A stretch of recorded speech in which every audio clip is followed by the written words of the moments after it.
Okay, so picture this. You've been there, Yeah. right? Scrolling late at night, maybe it's like 2 a.m. Oh, yeah, definitely been there. And then suddenly, bam, this completely bizarre AI-generated character pops up. Looks like he's straight out of a medieval painting. Mm-hmm. And he just starts singing, Tralalero Tralala, and makes absolutely zero sense. Zero. But you can't look away. It's, nonsensical, but somehow totally captivating. And honestly, that's what pulled me into this whole thing for today's deep dive. Like, why are millions kind of obsessed with this surreal internet trend? And what, or maybe who, is Tralalero Tralala? Well, what's so interesting is that what you're describing, it isn't just some, random meme hitting your feed. Yeah. It's actually a whole phenomenon. People call it Italian Brainrot. And it really is more than just a trend. It's kind of like a distinct genre. It has its own unique vibe. And it's a proper internet rabbit hole once you start looking. Italian Brainrot. Yeah, and at its core, it's this, chaotic blend. You've got Renaissance-era imagery, often paired with distorted opera music, maybe some Baroque stuff, and then these completely unhinged AI characters thrown in. Okay, wow. Where did that come from? So, it seems to have been born from a mix of things. Deepfakes, those AI-generated realistic fakes. Sure, yeah. That plus existing meme culture, and then these really powerful AI generators like DAE, Runway, tools like that. It takes old Italian art and just completely twists it into something. Well, people online call it hilariously cursed. Hilariously cursed. I like that. Yeah, and it's true. The more you watch these things, the deeper it kind of pulls you in. It's weirdly addictive. Okay, so you've maybe seen this bizarre stuff, this Italian brain rot. Mm-hmm. Our mission today really is to try and understand this whole captivating phenomenon. Mm-hmm. We want to trace its kind of strange origins, figure out its magnetic appeal, and maybe peek into what it means for the future of internet culture itself. Yeah, let's get into it. So now that we've kind of put a name to it, Italian brain rot, the big question is, where did this delightfully chaotic thing even come from? How does something so absurd just start? It seems like it started pretty quietly, actually, on maybe some obscure meme pages, different corners of TikTok. You had users just experimenting, Right. They were remixing things like Baroque music with these new AI-generated voices and visuals. And there are kind of two main theories floating around about how it began. Oh. Yeah, some people think it started almost as satire, like a comment on how much AI was suddenly being used everywhere in content creation, sort of a digital performance art piece, maybe. Huh. Interesting theory. And then the other theory, pure chaos. Just people messing around with new AI tools because they could, seeing what weird stuff they could make. Okay, so either satire or just internet chaos. Sounds about right. Pretty much. But the thing that really brought the genre to life, the element that gave it a face and I guess a voice, that was specific characters. Characters like Tralalero, Tralala. Tralala. Okay, yeah. He's definitely memorable. Right. But how does a character like that, who's basically just singing nonsense, become the face of a whole genre? What's the magic there? What makes him so potent? Well, see, Tralalero isn't just a character. He's almost like a meme archetype. An archetype. Yeah, meaning he kind of embodies this recurring pattern or idea that really clicks within internet culture.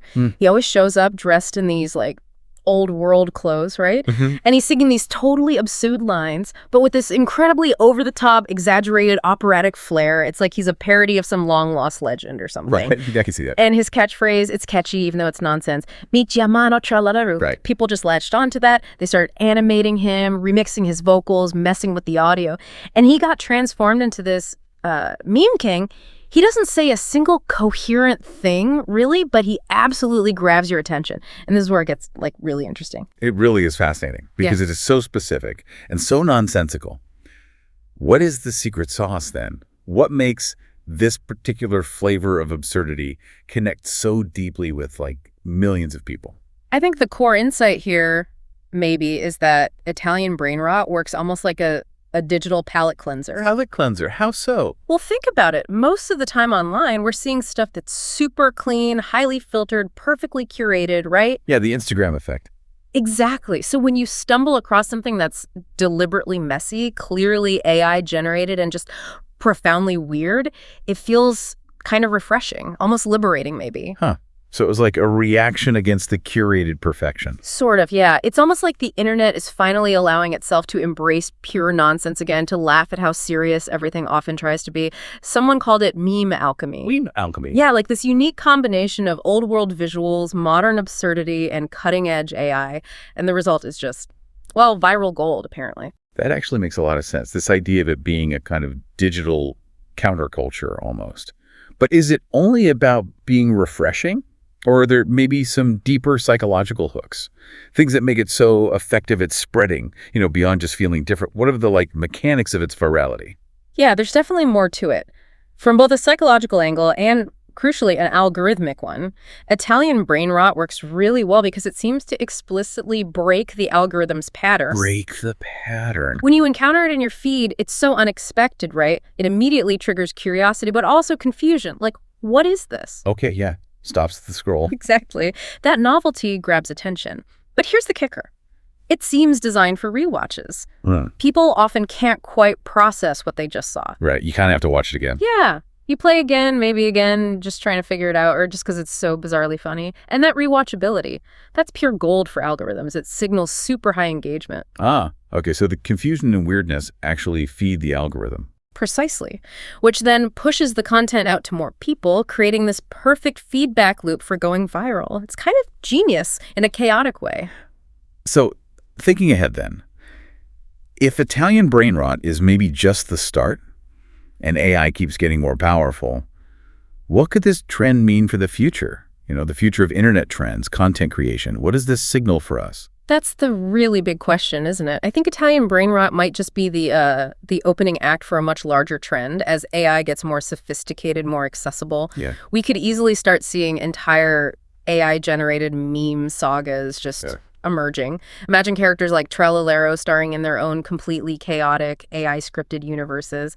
They could develop these weird narratives built purely from AI prompts and, collective online creativity. Wow. So like AI story franchises born from memes. Potentially, yeah. It kind of points to this democratization of complex creation. You might not need a huge studio anymore. Maybe you can just prompt an AI to generate a whole saga, or at least the bones of one. That's wild to think about. It really is. Yeah. And it raises this kind of provocative hypothetical. What if one day, Netflix decides to pick up an AI meme opera? An AI meme opera on Netflix. Why not? It really blurs the lines, doesn't it, between human creativity and AI generation and entertainment. The question is, would you watch it? I honestly don't know. Maybe. It's definitely something to think about. So, look, next time you're scrolling, maybe it's late, maybe it's 2 a.m. again. Yeah. And you hear that faint tra-la-la-la echoing from your phone, you'll know exactly what's happening. It's not a weird glitch in the Matrix. It's not some obscure history lesson gone wrong.